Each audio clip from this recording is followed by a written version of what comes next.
tous, bienvenue dans Asphalte. Dans ce nouveau numéro, nous vous parlerons bien évidemment d'automobile, mais également d'évasion, puisque nous vous présenterons un tout nouveau SUV sur le marché. Mais en attendant, voici le sommaire en images. A laissé cette fois-ci le RX 450h version sport, fleuron sur le marché et bien plus dense qu'à ses débuts. Il s'agira du seul modèle importé en Europe. Une jolie façon de confirmer le réel savoir-faire du japonais en matière d'hybridation. Mais avant de commencer, Asphalte vous propose le portrait d'un jeune pilote de rallye. Il est niçois et il commence sérieusement à faire parler de lui dans le milieu. Rencontre tout de suite avec Nicolas Siamin. Nicolas Siamin, bonjour. Bonjour. Merci de nous accorder un peu de ton temps. Je sais qu'en ce moment, il est très précieux. Oui, c'est vrai qu'en ce moment, je suis bien occupé avec la saison qui vient de démarrer, donc, mais je suis là. Bon, alors ça fait plaisir. Écoute, on va commencer par un petit retour en arrière finalement. On a un papa qu'on connaît très bien dans l'émission et finalement qui t'a fait conduire très tôt. Alors est-ce que tu peux nous raconter ces fameuses nuits passées entières au col de Turini ? Oui, en fait, il m'a fait conduire très tôt, mais il m'a d'abord mis sur deux roues quand j'avais 5 ans. Donc j'ai d'abord commencé par la moto et j'ai fait du motocross de 9 à 13 ans en compétition, puis j'ai arrêté à cause des blessures, tout ça. Et j'ai voulu commencer donc, le sport auto et il m'a appris à conduire à 13 ans. Et donc sur une Fiat 500 à Barthes. Et donc on allait oui, dans le col du Turini, tout est spécial derrière Pays Niçois.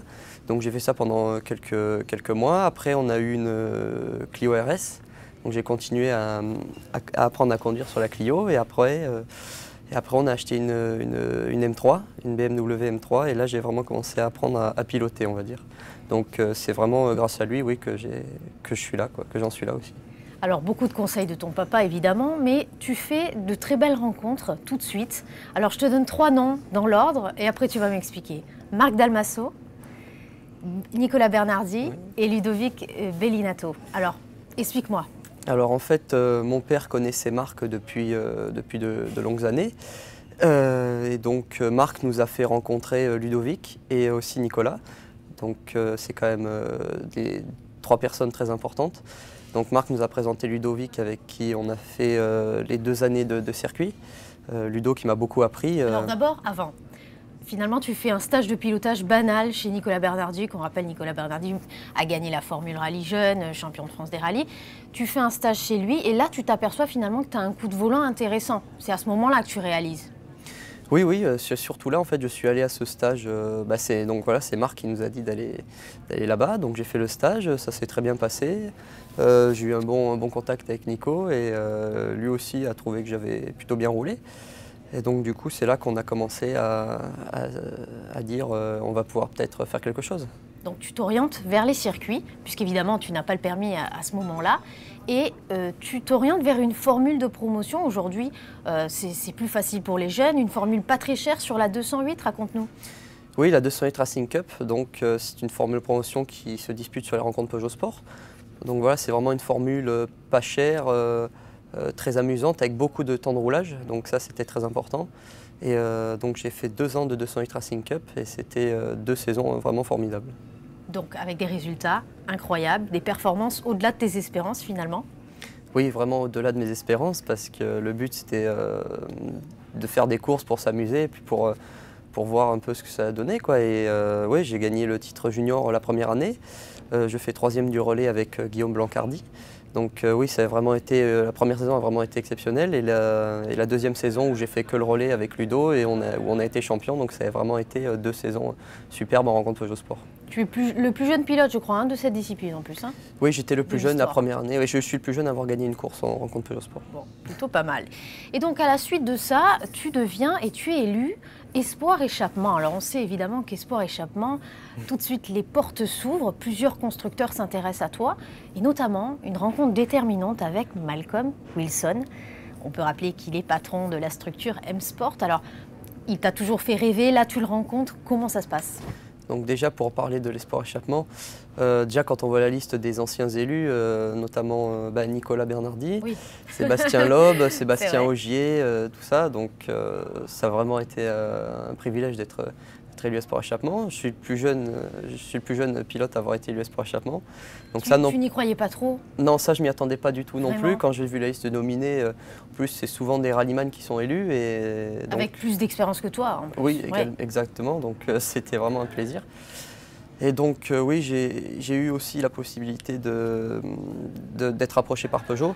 Et finalement, ça ne s'est pas fait. Et puis j'ai eu cette possibilité d'être avec M-Sport. Et ça, c'est vraiment quelque chose d'exceptionnel parce que c'est quand même le pilier du WRC. Ils sont là depuis très longtemps et donc ça fait vraiment plaisir de pouvoir être chez eux. Depuis le début, oui, c'est ce que je voulais faire. Voilà, comme je n'avais pas le permis, j'avais pas 18 ans, je ne pouvais pas faire du rallye. Donc on a fait du circuit, on va dire en attendant. Mais quand j'ai commencé à faire du circuit, vraiment que j'ai découvert ce que c'était, j'ai trouvé ça vraiment très passionnant et très intéressant. Et j'ai quand même hésité à un moment, j'ai quand même hésité entre circuit et rallye. Puis quand tu t'es posé quand même la question. Oui, tu avais des opportunités en circuit, évidemment. Oui, aussi, oui. Et totalement avec Porsche. Et quand j'ai vraiment fait mon premier essai en rallye sur une route fermée, là j'ai dit non, c'est vraiment le rallye que je veux faire. C'est vrai. Donc j'ai dit je continue encore à faire un an de circuit parce que ça m'apprend et puis parce que ça me plaît. Et toute l'année en parallèle j'ai fait des essais de rallye et puis j'ai dit dès que j'ai le permis, dès que j'ai 18 ans, je commence le rallye. Et tu es conscient que les rallyes c'est plus difficile évidemment de percer, mais quand même tu tentes l'expérience et tu te dis bon j'y vais, c'est ce que j'aime. Voilà, c'est ce que je préfère, j'essaye. Notamment en rallye, il y a un autre paramètre qui entre en compte, c'est les notes avec le copilote. Oui, alors donc, j'allais y venir, justement, j'allais y venir. Tu formes un duo aujourd'hui avec un copilote qui s'appelle Thibaut Delahaye. Et bon, lui, il t'apporte finalement une certaine expérience. Il est déjà champion du monde WRC3, copilote de Sébastien Chardonnay, Brian Bouffier. Bref, il t'apporte cette expérience. Est-ce que c'est important d'avoir quelqu'un déjà ancré dans le milieu ? Oui, c'est important, surtout du fait que je vais commencer directement au championnat du monde. Donc il me faut quand même quelqu'un d'expérimenté à ma droite. Il te fait beaucoup travailler, ça je sais. Oui, on a beaucoup travaillé sur les notes et ça a payé, donc ça c'est vraiment bien. C'est difficile justement la prise de notes? J'ai choisi le système je pense le plus efficace, mais aussi le plus difficile. Donc on a quand même travaillé dessus pendant plusieurs mois. J'ai eu un peu de mal au début, maintenant ça va vraiment bien, je suis vraiment content d'en être arrivé là. Et donc oui, c'est vraiment super de l'avoir à côté parce qu'il est un peu plus âgé que moi, mais il reste quand même jeune. Et il est très bon et on s'entend vraiment super bien, donc c'est vraiment super de pouvoir travailler avec lui. Ça c'est important dans la voiture. Alors tu as ton permis depuis peu, ça c'est vrai, et tu as finalement pris le départ de ton premier rallye, ça y est, en Corse, avec un résultat incroyable, on va le rappeler, 16e au scratch, 2e des R2. Comment tu as vécu cette course ? C'était un peu comme un soulagement au départ parce que ça fait quand même plusieurs années que j'attends ça. Oui. Donc c'était vraiment super. Ça a été un super week-end. Je pense qu'on a eu toutes les conditions possibles, la pluie, le sec, la nuit, le jour. Donc c'est bien parce que j'ai découvert plein de trucs, j'ai appris beaucoup. Donc pour moi, c'était vraiment bien. Thibaut m'a bien aidé aussi tout le week-end. Je me suis d'ailleurs rendu compte que copilote, c'était quand même pas facile aussi, même si je le savais déjà, là j'ai eu la confirmation. Et oui, le résultat, le but c'était pas de faire un résultat, c'était vraiment d'apprendre et d'aller au bout. Et là, là on a vraiment fait un bon résultat puisqu'on termine 16e au scratch et 2e en R2. Il y avait vraiment un gros plateau, donc la performance était un peu inattendue, mais ça fait plaisir. En tout cas, je suis vraiment content de moi parce que j'ai bien progressé tout au long du week-end. Les notes, elles étaient très bonnes. Avec Thibaut, ça s'est super bien passé, donc je suis très content. Bon, on te souhaite évidemment le meilleur pour la suite du succès. Et puis, tu sais qu'Asphalt gardera toujours un œil sur ton parcours. On te suit de près et on fera un point finalement en fin de saison pour savoir comment ça s'est passé. Merci Nicolas de nous avoir accordé cet entretien et on te laisse filer à tes occupations. Merci à vous. Dans quelques instants, vous allez découvrir une interview de Bruno Famin. Et oui, le directeur Peugeot Sport nous a accordé un entretien. Il revient notamment sur le bilan Dakar 2016 et nous livre les futures ambitions de Sébastien Loeb. On a eu 4 équipages absolument extraordinaires sur le Dakar 2016. Franchement, tous, à un titre ou à un autre, ont été tout à fait remarquables.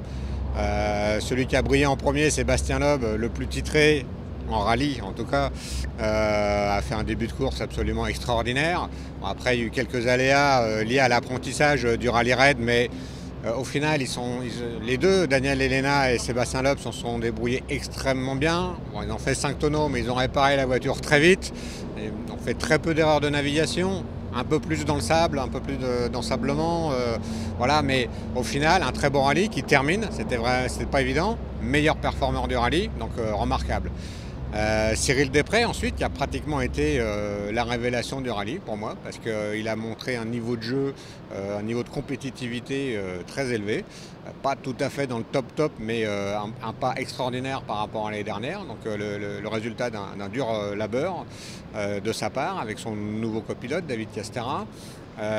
Et puis bon, il a eu malheureusement en arrivant en Bolivie un petit problème mécanique qui l'a un peu retardé, et après il s'est mis vraiment au service de ses coéquipiers avec un état d'esprit remarquable. On l'a vu, tout le monde a en tête les images où il tire Sébastien Loeb en panne de transmission dans les rivières, là c'est remarquable. Bon, Carlos Sainz, qui était un petit peu retardé au départ suite à un calage moteur malencontreux. Et puis qui a fait une remontée extraordinaire, et puis à 4 jours de la fin malheureusement il doit abandonner sur une rupture mécanique, mais qui a montré une pointe de vitesse remarquable. C'est le meilleur performeur si on ramène au nombre d'étapes réellement parcourues. Et puis à la fin, c'est un peu comme l'Allemagne au football, hein, le Dakar, et à la fin c'est Stéphane Peter Hansel qui gagne. Stéphane Peter Hansel, Jean-Paul Cotret, qui ont fait une course pas si en retrait que ça la première semaine, parce que quand on voit qu'il ne cède que 2 minutes à Sébastien Loeb à mi-parcours ou pas loin, ça veut dire que ça roulait très fort aussi. Et puis dans les étapes un peu plus spécifiques rallye raid, voilà, le renard sort de sa tanière et fait la différence par rapport aux autres, à tout le reste de la concurrence. Il fait une différence significative et il l'emporte brillamment grâce à une intelligence de course tout à fait remarquable. Alors un mot sur Sébastien Loeb, on vient de l'apprendre, qui sera à vos côtés, donc aux côtés de Peugeot Sport en rallycross. Comment va se passer la collaboration finalement ? Voilà, la collaboration, ça se passe très très bien. On avait eu une première collaboration en 2013 grâce au projet Pikes Peak qui avait marqué les esprits de tout le monde. Et ce qui est bien avec Sébastien Loeb, c'est que tout est assez naturel. Ça se passe normalement. Voilà, on dit mais pourquoi rallycross ? Voilà, parce que maintenant c'est un pilote Peugeot à part entière. Le rallye raid l'occupait certes une partie de l'année, mais il y avait de la place pour faire autre chose. Le rallycross est une discipline qui ne peut que lui plaire. Il y a déjà goûté à une paire d'occasions. C'est pas trop exigeant en termes de planning.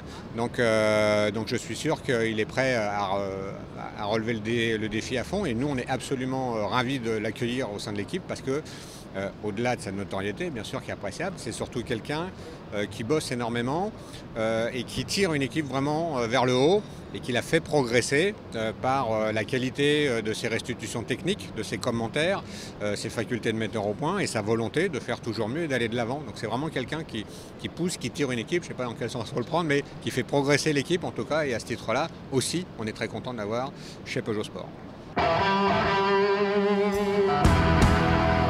Bonjour Jean-Pierre.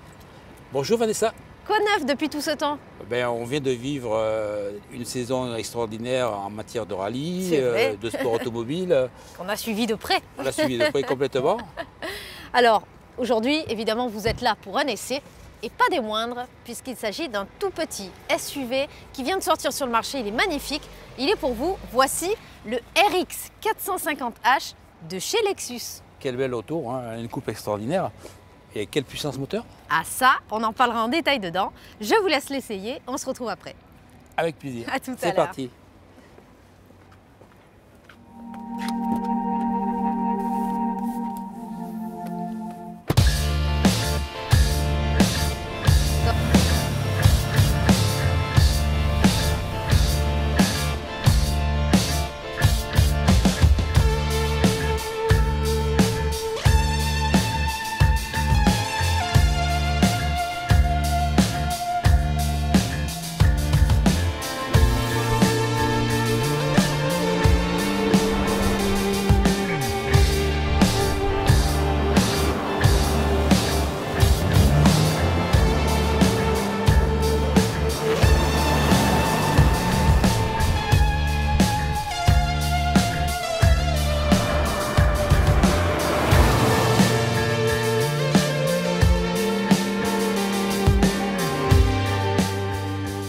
Toujours à la pointe du progrès et de l'innovation depuis 1998, Lexus commercialise le tout premier SUV. Le RX offre depuis ses débuts le raffinement d'une berline de luxe. Aujourd'hui, quatrième de sa génération, le constructeur a travaillé sans relâche pour créer un SUV au design impeccable. Une fois installées dans l'habitacle, les lignes sont fluides avec les commandes positionnées à la perfection. La console centrale en boiserie est gravée au laser par le département de facture de piano Yamaha. Ce combiné d'instrumentation centrale sport est équipé de la technologie issue de la supercar LFA. Pour revenir un peu sur l'histoire de Lexus, c'est vrai que ce sont les premiers à avoir vraiment intégré les moteurs hybrides sur le marché. Oui, effectivement, Lexus a été le premier constructeur mondial. C'est un groupe japonais qui appartient d'ailleurs à Toyota. Oui. C'était le premier à développer et à commercialiser un SUV hybride. Et la première construction de ce type de SUV hybride a été faite en 2005. Et il faut savoir qu'historiquement aussi, Toyota était le premier à construire des voitures hybrides. La première voiture étant la Prius. Eh oui, c'est vrai. Allez Jean-Pierre, un essai un peu différent cette fois-ci pour Asphalt, puisque ce véhicule est équipé d'un tout nouveau système de dernière génération qui s'appelle très exactement Lexus Hybrid Drive. Alors, en gros, il associe un moteur V6 essence à deux moteurs électriques. Peut-on l'expliquer ? Oui, effectivement. Donc on a un moteur classique, un 3,5 litres à essence, qui développe 266 chevaux. Et Lexus lui a associé deux moteurs électriques sur les deux roues arrière, qui développent au total 67 chevaux, ce qui fait une puissance totale de la voiture de 313 chevaux, ce qui est quand même assez intéressant pour une voiture de cette taille. Est-ce qu'il est vraiment efficace, ce moteur ? Ce moteur, effectivement, moi j'ai trouvé qu'il était bien coupleux. On ressentait bien la puissance électrique qui arrivait sur les roues arrière. Pas besoin de se recharger en plus, ça non, il faut le dire. Elle n'est pas du tout hybride rechargeable, c'est-à-dire qu'elle se recharge dans les phases de désaccélération où les moteurs deviennent des groupes électrogènes, enfin des alternateurs, et automatiquement ça recharge les batteries de façon à ce que quand on aura besoin de cette puissance électrique, on la retrouve dans les batteries. Il y a 20 ans, les ingénieurs de chez Lexus ont découvert l'énorme potentiel des systèmes hybrides grâce à l'association harmonieuse de moteurs électriques et essence. Le nouveau RX 450h est équipé de la dernière génération du Lexus Hybrid Drive. Grâce au couple instantané des moteurs électriques, l'accélération pour le 0 à 100 km/h est de seulement 7 secondes 7. Alors sur ce RX, les suspensions ont été totalement revues et puis il y a vraiment un mode sport beaucoup plus tranchant.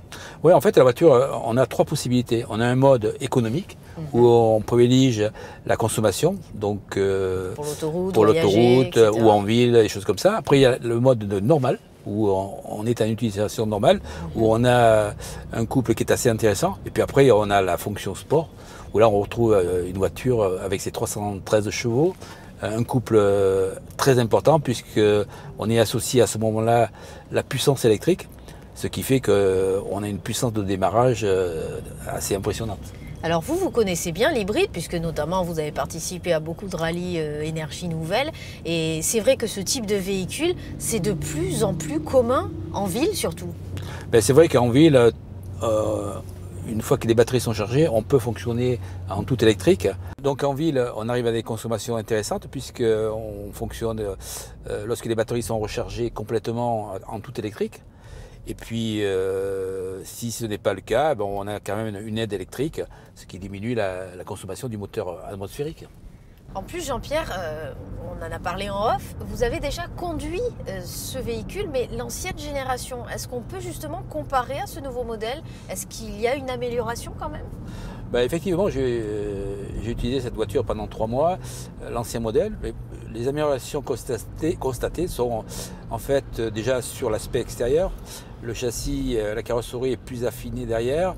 Le moteur a l'air bien plus coupleux, c'est-à-dire que ce phénomène de glissement du moteur a été nettement diminué, ce qui la rend vraiment beaucoup plus agréable à conduire, en particulier dans les côtes où on avait ce phénomène de mobilette ou de variomatique. Alors ça, il faut l'expliquer. Quel est le système de cette boîte de vitesse? En fait, c'est particulier. En fait, il n'y a pas de boîte de vitesse, c'est un variomatique qui tient compte de la vitesse de rotation du moteur. Qu'est-ce que c'est exactement? Pour qu'on comprenne bien. Pour comprendre, c'est exactement ce que faisait DAF à l'époque. C'est une sorte de poulie qui grossit en fonction des tours de moteur, ce qui fait que ça entraîne progressivement de plus en plus vite la voiture. D'accord. Et pourquoi finalement Lexus a-t-il choisi ce mode de Eh bien en fait, ça a été choisi par Lexus parce que ça permet de diminuer les émanations de CO2, ça permet aussi de diminuer la consommation, du fait qu'on n'a pas une voiture qui est vraiment une voiture complètement sportive, où on est tenté à accélérer à fond, quoi. Donc ils ont privilégié en fait l'écologie et la consommation. Alors Jean-Pierre, concrètement, vous, personnellement, issu du monde du sport auto, qu'en pensez-vous? Ça ne correspond pas tout à fait à ma philosophie du type de voiture que j'aime conduire. Et je m'en doutais. Voilà. Mais par contre, je crois que c'est très adapté au marché américain déjà, où je sais qu'ils sont très implantés. Et puis ça peut vraiment aussi correspondre au marché français pour les gens qui font des grandes routes, de l'autoroute et qui ne vont pas trop sur les routes accidentées. Et là, on retrouve vraiment un très grand agrément de conduite. On ne peut pas parler de pilotage, là on parle de conduite. Bien sûr. Lexus utilise une technologie de laser à la pointe du progrès pour renforcer la rigidité du châssis, ce qui réduit les vibrations et améliore la précision de la direction. Ces 4 roues motrices fournissent des performances parfaites et une excellente adhérence sur les terrains difficiles. Le nouveau RX 450hF Sport a été conçu pour le plaisir des yeux et pour procurer une expérience de conduite encore plus dynamique. Dans cette quête de l'excellence, les ingénieurs ne se sont pas limités au design. Plus sportif, certes, mais désormais doté d'une véritable personnalité, le nouveau SUV de chez Lexus entend bien devenir une alternative écolo-luxe à ses concurrents directs germaniques. Allez Jean-Pierre, il est l'heure de se quitter, mais avant, est-ce qu'on peut revenir en détail sur cet essai? Est-ce que finalement vous conseilleriez ce véhicule à l'achat? Écoute, franchement, c'est une très belle auto. Je la conseillerais pour des gens qui ont envie de faire beaucoup de kilomètres sur des routes assez larges, pas trop sinueuses, avec un confort extraordinaire, une ligne aussi à couper le souffle. C'est vrai qu'il est très beau. Et avec une instrumentation et un support pour le pilotage et la conduite qui est quand même très intéressant, avec un affichage avec un très grand écran, ce qui permet quand même de faciliter la conduite. Par contre, si le conducteur est quelqu'un qui recherche une conduite sportive, elle est à déconseiller puisque c'est pas vraiment une voiture de sport. Malgré son appellation, ça reste une voiture de grand tourisme pour faire des kilomètres. On le voit notamment avec cette boîte de vitesse qui ne vous a pas trop plu. Par contre, l'autre point positif aussi, c'est quand même la consommation. Sur des voitures d'une taille de ce niveau-là, c'est quand même un très grand SUV. On a des consommations quand même qui sont très intéressantes, inférieures à 8 litres, et c'est quand même, je crois, un exploit aussi. Et pour l'environnement également. Et on en parle rarement dans l'asphalte, mais bon, il faut souligner. C'est une voiture à domination hybride, hein, c'est tout à fait ça. Oui.